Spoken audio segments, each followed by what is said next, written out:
नमस्कार, स्वागत है आपका साधना प्लस न्यूज में। आपके साथ मैं हूं सोनाली ठाकुर। राजस्थान की खबरों से करेंगे बुलेटिन की शुरुआत। नजर उसके पहले हेडलाइंस पर।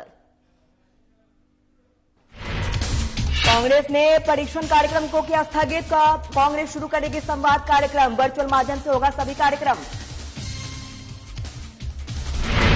बीजेपी प्रदेश अध्यक्ष ने कांग्रेस पर साधा निशाना, कांग्रेस को बताया विफल सरकार, कहा अब अपनी खूबियों के आधार पर सत्ता में आएगी बीजेपी।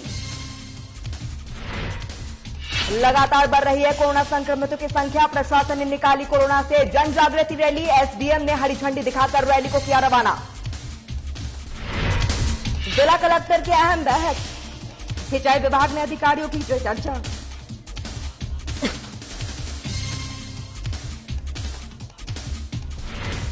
पूर्व में पुलिस को मिली बड़ी सफलता, 3 गौ तस्कर को किया गिरफ्तार, मौके से पशुओं को कराया मुक्त।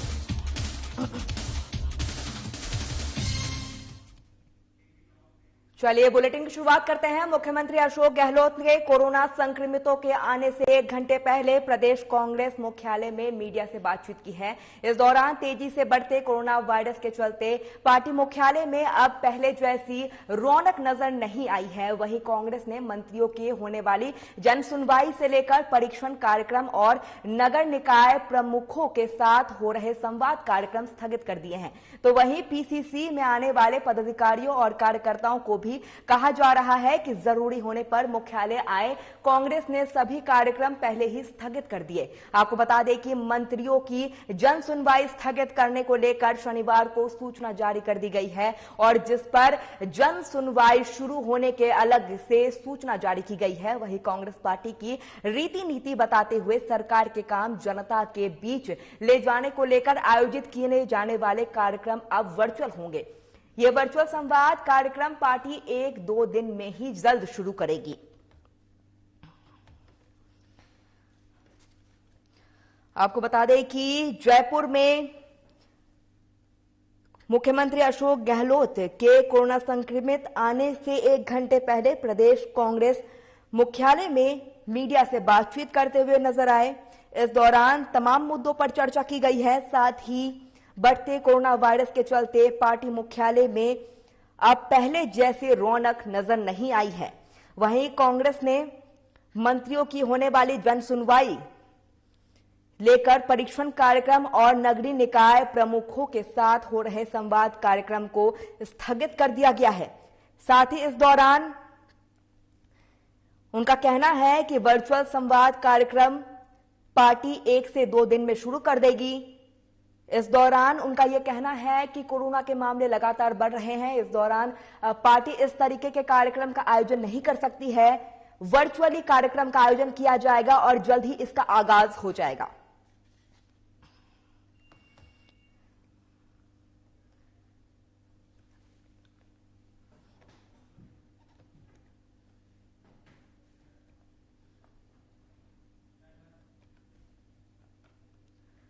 जैसलमेर यात्रा पर आए बीजेपी प्रदेश अध्यक्ष सतीश पूनिया ने कांग्रेस सरकार पर हमला बोला है। उन्होंने कहा है कि कांग्रेसी सरकार पूरी तरह से विफल रही है और उसके ऊपर बंधन के कारण प्रदेशवासियों के साथ बहुत अन्याय हुआ है।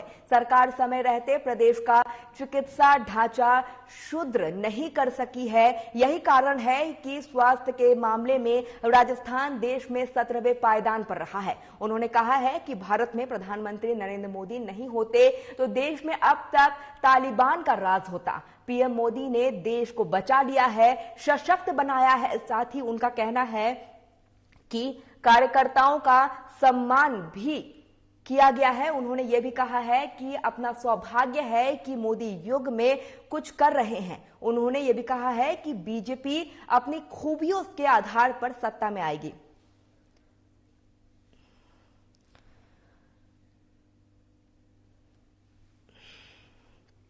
आपको बता दें कि जैसलमेर में यात्रा पर आए बीजेपी प्रदेश अध्यक्ष सतीश पूनिया ने कांग्रेस पर जमकर हमला बोला है। उन्होंने इस दौरान अपने पार्टी की काफी तारीफ की, साथ ही प्रधानमंत्री नरेंद्र मोदी की भी काफी तारीफ की है और इस दौरान उन्होंने कांग्रेस को भी जमकर घेरा है। साथ ही उनका यह कहना है कि कांग्रेस सरकार पूरी तरह से विफल रही है। उनका यह भी कहना है कि कांग्रेस सरकार के कारण प्रदेशवासियों पे बहुत अन्याय हुआ है और इस दौरान ही स्वास्थ्य के मामले में राजस्थान देश के 17वें पायदान पर है। आपको बता दें कि सतीश पूनिया है ये बीजेपी के प्रदेश अध्यक्ष है, लगातार कांग्रेस को घेरते हुए नजर आए हैं। और आपको बता दें कि जैसलमेर यात्रा के दौरान सतीश पूनिया कांग्रेस को घेरते हुए नजर आए हैं। इस दौरान उन्होंने प्रधानमंत्री की जमकर तारीफ की है। उनका यह कहना है कि प्रधानमंत्री अगर नहीं होते तो देश में अब तालिबान का राज होता। पीएम मोदी ने देश को बचा लिया है, सशक्त बनाया है। ये बात कहते हुए उन्होंने कार्यकर्ताओं को सम्मान भी किया है और साथ ही उनका यह भी कहना है कि हमारा सौभाग्य है कि मोदी युग में काम कर रहे हैं। उन्होंने जमकर बीजेपी की तारीफ की, वहीं एक दूसरे तरफ कांग्रेस को जमकर घेरा। अब खबर हनुमानगढ़ के भादरा से है, जहां पर जिले और क्षेत्र में बढ़ते कोरोना संक्रमितों की संख्या में मद्देनजर भादरा उपखंड प्रशासन ने कोरोना जन जागृति रैली निकाली। आपको बता दें कि भादरा उपखंड कार्यालय में एसडीएम शकुंतला चौधरी ने रैली को हरी झंडी दिखाकर रवाना किया है। रैली राजकीय अस्पताल, मूर्ति चौक और बस स्टैंड तक होते हुए वापस उपखंड कार्यालय आकर खत्म हुई है। रैली में थाना अधिकारी रणवीर साई, सहायक कृषि निर्देशक राज्यपाल झाझड़िया, सहायक अभियंता समेत कई लोग ने हिस्सा लिया है। जहां एसडीएम शकुंतला चौधरी ने बताया है कि कोरोना के बढ़ते प्रकोप के तहत आम जन को जागरूक करने के लिए रैली निकाली गई है और पालिका द्वारा शहर के बुनियादी कार्रवाई की जा रही है और बिना मास्क के दुकानदार ग्राहक को सामान ना दे।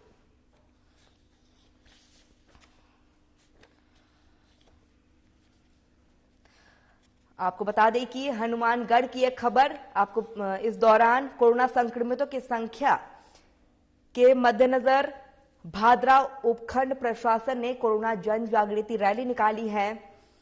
इस दौरान भादरा उपखंड कार्यालय से एसडीएम शकुंतला चौधरी ने रैली को हरी झंडी दिखाकर रवाना किया है।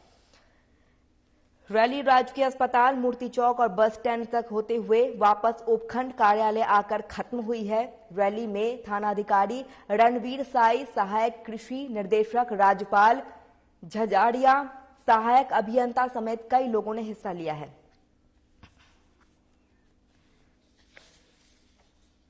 शासन ने बुनियादी का काम शुरू करवा दिया है, नगर पालिका, पुलिस, ट्रैफिक से और पुलिस के द्वारा, कि जो भी बिना मास्क के कोई पाया जाता है, दुकानदार पाया जाता है, नहीं तो वो किसी को सामान देगा और यदि वो खुद भी बिना मास्क के पाया जाता है तो उस पे चालान की कार्रवाई की जाएगी। और आज की जो रैली आयोजित की गई है उसका भी उद्देश्य यही था, क्योंकि हम देख रहे हैं इन दिनों में ओमिक्रॉन के पेशेंट लगातार बढ़ते जा रहे हैं और इतने दिनों में लोगों को लगा था कि जैसे कोविड चला गया है और अब वापस से उसी उनकी आदत विकसित करने के लिए कि कोविड अभी गया नहीं है, हम सतर्क रहें। यदि हम सतर्क रहेंगे तो अपनी जान भी बचा सकेंगे, दूसरों की जान भी बचा। अब खबर हनुमानगढ़ से है, जहां पर भाखड़ा रेगुलेशन की बैठक जिला कलेक्टर नथमल डिडेल की अध्यक्षता में आयोजित की गई है। बैठक के विधायक चौधरी विनोद कुमार, संगड़िया विधायक गुरदीप, जिला प्रमुख कविता मेघवाल सहित सिंचाई विभाग के अधिशासी अभियंता समेत अन्य अधिकारियों और किसानों के प्रतिनिधियों ने हिस्सा लिया। जहां पर अधिशासी अभियंता सुरेश सुधार ने बताया है कि बैठक में किसान प्रतिनिधियों की सहमति से 28 जनवरी तक चलने वाले रेगुलेशन को 12 जनवरी तक रखने का फैसला लिया गया है। वहीं पंचायत समिति प्रधान प्रतिनिधि दयाराम जाखड़ ने बताया है कि विधायक और जिला कलेक्टर की मध्यस्थता से सिंचाई विभाग के अधिकारियों और नहर अध्यक्षों के साथ बैठक की गई है, जिसमें सूझबूझ से रेगुलेशन को व्यवस्थित ढंग से तैयार किया गया है।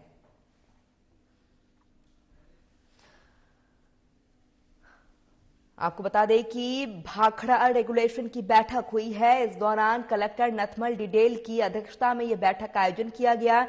बैठक में विधायक चौधरी विनोद कुमार, संगड़िया विधायक गुरप्रीत, जिला प्रमुख कविता मेघवाल सहित सिंचाई विभाग के अधिशासी अभियंता समेत अन्य अधिकारी और किसानों के प्रतिनिधियों ने हिस्सा लिया। इस दौरान किसान प्रतिनिधियों की सहमति से 28 जनवरी तक चलने वाले रेगुलेशन को 12 जनवरी तक रखने का फैसला लिया गया है। साथ ही पंचायत समिति प्रधान प्रतिनिधि दयाराम जाखड़ ने बताया है कि विधायक और जिला कलेक्टर के मध्यस्थ से सिंचाई विभाग के अधिकारियों और नहर अध्यक्ष के बैठक हुई है, जिसमें सूझबूझ से रेगुलेशन को व्यवस्थित ढंग से तैयार किया जाए, इस पर चर्चा की गई है। साथ ही आपको बता दें कि हनुमानगढ़ की भाखड़ा रेगुलेशन की बैठक हुई है हनुमानगढ़ में। इस दौरान जिला कलेक्टर नथमल डिडेल मौजूद रहे हैं। तमाम तरीके के दिशा निर्देश उन्होंने दिया है। साथ ही इस दौरान तमाम तरीके के अधिकारी विधायक मौजूद रहे हैं। पंजाब सरकार ने आगामी विधानसभा चुनाव से पहले राज्यों में नए पुलिस महानिर्देशकों की नियुक्ति की है। आपको बता दें कि 1957 बैच के आईपीएस अधिकारी वीरेश कुमार भागवड़ा अब पंजाब के नए डीजीपी होंगे। संघ लोक सेवा आयोग पैनल द्वारा भेजे गए 3 नामों पर विचार करने के बाद राज्य सरकार ने बीके भावड़ा को नियुक्त किया है। उसका कार्यकाल 2 साल के लिए होगा। आपको बता दें कि सरकार ने शनिवार को राजस्थान के वीरेश कुमार भावड़ा को नया पुलिस प्रमुख नियुक्त किया है। साथ ही आपको बताते चले कि पंजाब के अगले महीने होने वाले चुनाव के कारण आचार संहिता लागू होने से ठीक पहले यह नियुक्ति हुई है और मुख्यमंत्री चरणजीत सिंह चन्नी के 100 दिन के कार्यकाल में वीके भावड़ा तीसरे पुलिस महानिर्देशक है।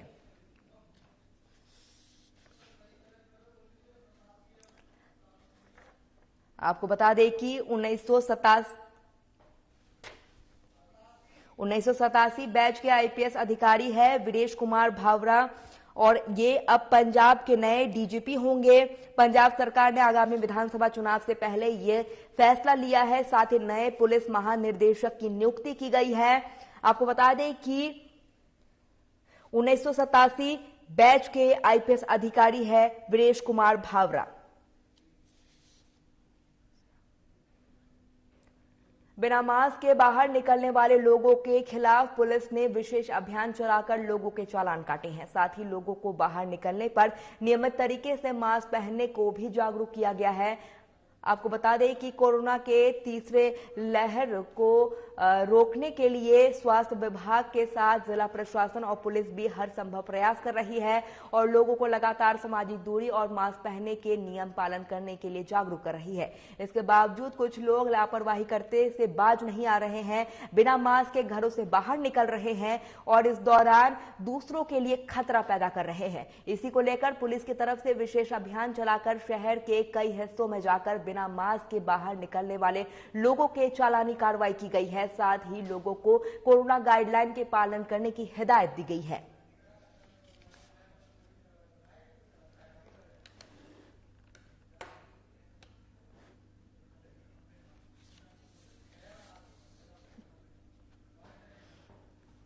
मैं मन एएसआई गिरवट सिंह गांधी पार्क पर कोविड-19 को ध्यान मद्देनजर रखते हुए मास्क और सोशल डिस्टेंस की कार्रवाई कर रहा हूं और प्रत्येक व्यक्ति को समझाइश की जा रही है और जो भी नहीं है मानता है उसके खिलाफ कानूनी कार्रवाई की जा रही है। देश में लगातार बढ़ते ओमिक्रॉन के मामले को देखते हुए जिला प्रशासन पूरी तरह से अलर्ट मोड में आ गई है, जिसके देखते हुए कलेक्टर ने सभी सरकारी डिपार्टमेंट में नो मास्क नो एंट्री के बोर्ड लगा दिए हैं और कोरोना गाइडलाइन के पालन करने के निर्देश दिए हैं। इसके बावजूद भी डॉक्टर रामकेश परमार के निजी क्लिनिक वाटर वर्कर पर कुछ लोग सरेआम नो मास्क नो एंट्री की धज्जियां उड़ा रहे हैं। इसके साथ ही वहां के डॉक्टर भी कोरोना के नियमों का पालन नहीं कर रहे हैं।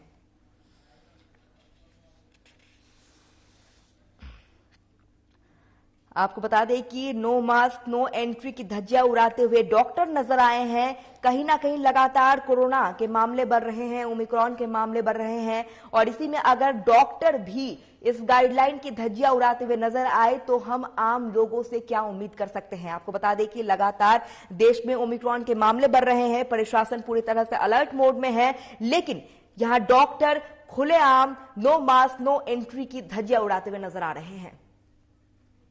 प्रदेश में कोरोना के लगातार केस बढ़ रहे हैं। राज्य सरकार ने भी कोरोना की नई गाइडलाइन लागू कर दी है। वहीं धौलपुर में पुलिस और प्रशासन ने फ्लैग मार्च निकाला है और कोरोना से बचाव के लिए लोगों को जागरूक किया है, जिसकी अध्यक्षता पुलिस अधीक्षक शिवराज मीणा ने की है। आपको बता दें कि पुलिस प्रशासन लगातार कोरोना बचाव के लिए मास्क लगाने और भीड़भाड़ वाली आपको बता दें कि इलाकों में लोगों को जागरूक करते हुए नजर आई है। लेकिन जिला मुख्यालय में 500 मीटर की दूरी पर कुछ लोग राज्य सरकार के आदेशों की खुलेआम धज्जियां उड़ाते हुए नजर आए हैं।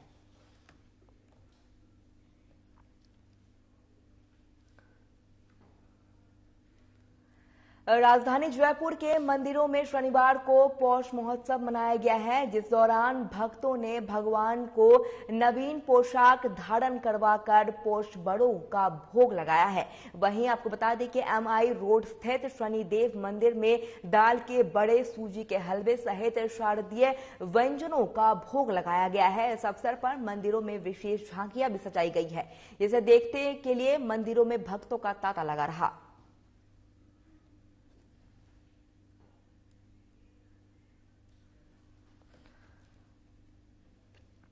आपको बता दें कि जयपुर में शनिवार को पौष महोत्सव मनाया गया है। काफी धूमधाम से यह महोत्सव मनाया गया। इस दौरान झांकियां भी सजाई गई। साथ ही आप तस्वीर में देखिए किस तरीके से मंदिर सजाई गई है, शनि मंदिर सजाई गई है। आपको बता दें कि भगवान को नवीन पोशाक धारण करवाकर पौष बड़ों से भोग लगाया गया है। साथ ही एमआई रोड स्थित शनिदेव मंदिर में दाल के बड़े, सूजी के हलवे सहित शारदीय व्यंजनों का भोग लगाया गया है। आप तस्वीरों में देखिए किस तरीके से वहां श्रद्धालु पहुंच रहे हैं। अब खबर हनुमानगढ़ से है, जहां पर आपको बता दें कि जसाना गांव में स्कूल नौहर की बस से ट्रैक्टर को लगी टक्कर मामले के बाद अभिभावक चिंतित और दुविधा में हैं। अभिभावकों का कहना है कि ऐसे हादसे से बच्चों को खतरा है। वहीं पंचायत समिति सदस्य रमेश बेनीवाल ने जिला कलेक्टर और माध्यमिक जिला शिक्षा अधीक्षक को ज्ञापन भेजकर स्कूल बस संचालन में परीक्षण युक्त और अनुभवी चालान लगाने की मांग की है। आपको बता दें कि ज्ञापन में उन्होंने बताया है कि निजी स्कूल प्रबंधक गांव के ट्रैक्टर फीटर चलाने वाले बिना अनुभवी चालकों को कम वेतन के चक्कर में रखकर बच्चों के भविष्य के साथ खिलवाड़ कर रहे हैं। स्कूलों के बस ज्यादा उम्र के चालक चला रहे हैं। गांव जसाना में भी निजी स्कूल के बस से लगा ट्रैक्टर में घायल महिला की हालत नाजुक बताई जा रही है, जो बिना अनुभवी चालक द्वारा बस संचालन करने का प्रमाण है।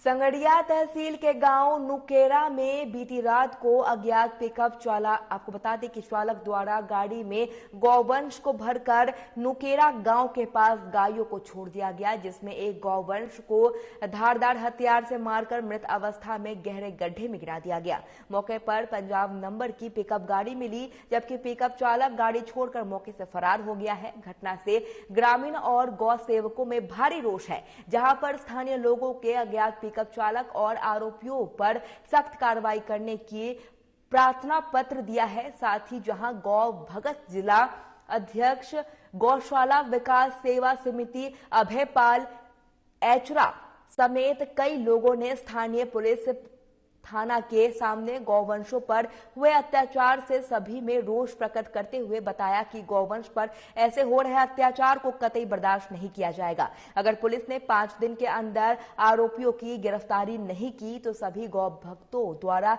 उग्र आंदोलन किया जाएगा।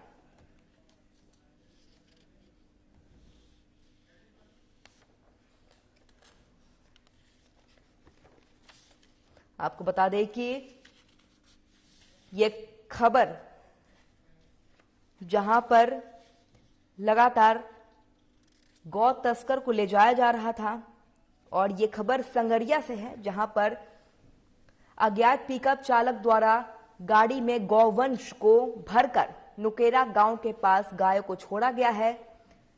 इस दौरान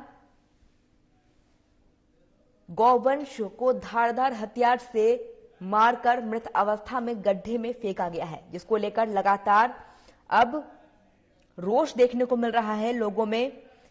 इस दौरान लोगों ने पुलिस को अपील की है कि 5 दिन के अंदर आरोपी को गिरफ्तार कर लिया जाए, नहीं तो वे उग्र आंदोलन करेंगे।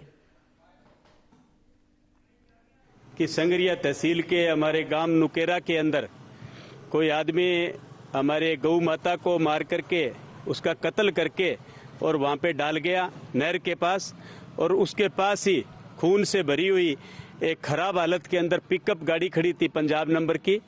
तो वहां पे लगभग 500 के करीब ग्रामीण वहां पे इकट्ठा हुए थे, और मुझे जैसे ही पता चला तो हाथों हाथ मैंने डीएसपी साहब को फोन लगाया, संगरिया सीआई साहब को फोन लगाया और वहां से रवाना हुआ। तो डिप्टी साहब का जो रवैया था वो बड़ा सकारात्मक रवैया था। उन्होंने कहा मैं इस मामले को व्यक्तिगत देख रहा हूं, और पुलिस को वहां पे भेज दिया है। जैसे ही मैं पहुंचा तो सुबह वहां पे पोस्टमार्टम के लिए डॉक्टरों की टीम आई हुई थी।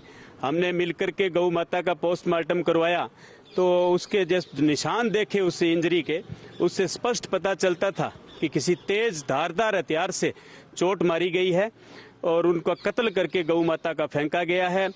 इस तरह की घटना किसी भी सूरत में हम बर्दाश्त नहीं करेंगे।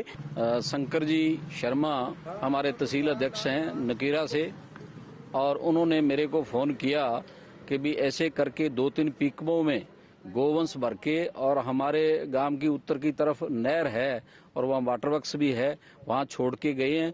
और एक गोवंश जो मतलब नंदी है उसके मतलब ऐसी गहरी चोट लगी हुई है जिसमें हो सकता है वो फायर है या कोई सेले की ऐसी चोट है, वो पीछे से ही मार के ले आए और वो गोवंश जो है मतलब गुजर गया और उसको यहाँ डिग्गी में डाल के चले गए। तो मैंने इनको कहा कि मैं भी डिप्टी साहब से बात करता हूँ और आप पुलिस से करो, तो इन्होंने कहा पुलिस आ गई है। तो मैंने कहा कार्रवाई करो, मैं भी आता हूँ। और इधर जाट समाज के अध्यक्ष खद्दा जी हैं, वो भी पहुंच गए, और ग्रामीण कम से कम 500-700 ग्रामीण भी वहाँ इकट्ठे थे। तो हमने जाके सबसे पूछा, बात की, मौका देखा, तो पुलिस से बात हुई और डिप्टी साहब से ही हुई। तो इन्होंने सबने हमारे को आश्वासन दिया है और मुकदमा दर्ज हो रहा है। तो हमारा डिप्टी साहब से सीआई साहब से यही कहना है कि भी ऐसे जो मतलब क्रूरता जो करते हैं और जो ऐसे बदमाश हैं, इनको पूरा सबक मिलना चाहिए। धौलपुर जिले के कोतवाली थाना पुलिस ने सागरपारा चेक पोस्ट पर नाकाबंदी के दौरान पशुओं की तस्करी करते हुए 3 आरोपियों को गिरफ्तार किया है, जहां पुलिस ने 28 पशुओं को मुक्त कराकर 2 गाड़ियों को भी जब्त किया है। आपको बता दें कि जहां कोतवाली थाना प्रभारी अध्यात्म गौतम ने बताया कि पुलिस द्वारा आगरा मुंबई राष्ट्रीय राजमार्ग पर सागरपारा चेक पोस्ट के पास सघन नाकाबंदी लगाई गई है। नाकाबंदी के दौरान स्थानीय पुलिस को मुखबिर द्वारा सूचना मिली कि 2 गाड़ियों में गौवंश यूपी की तरफ तस्करी के लिए जा रहे थे, जिसके बाद पुलिस ने इस पूरे मामले में कार्रवाई करते हुए 3 तस्करों को गिरफ्तार कर लिया है।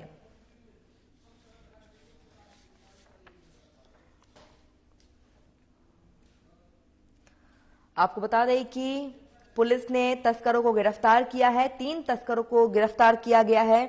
धौलपुर जिले के कोतवाली पुलिस ने सागरपारा चेक पोस्ट पर नाकाबंदी करते हुए 3 आरोपियों को गिरफ्तार किया है और इस दौरान 28 पशुओं को भी मुक्त कराकर 2 गाड़ियों को जब्त किया गया है।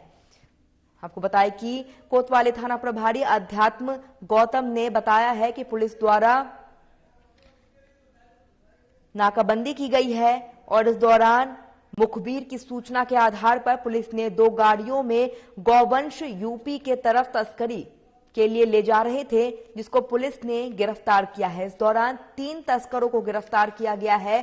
साथ ही आपको बता दें कि 28 पशुओं को मुक्त कराया गया है। रामगढ़ पचवारा के निवासी हरिराम सैनी ने कोर्ट के सटे के बाद भी उनकी भूमि पर अवैध निर्माण की शिकायत की है। उन्होंने शिकायत करके कहा कि कोर्ट के आदेश के बाद भी उनकी भूमि पर अवैध रूप से सड़क और नाला का निर्माण कार्य किया जा रहा है। इसके अलावा पूरे मामले में प्रशासन ने जांच करके कार्रवाई की मांग उठाई है।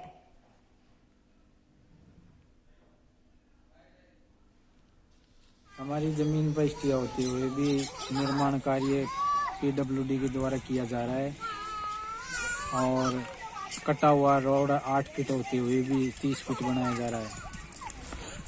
और जो स्टे है उसमें प्रशासन ही इसकी रोड को बनवाने आता है, पर जाब्ता भेजता है और नाजायज परेशान किया जा रहा है।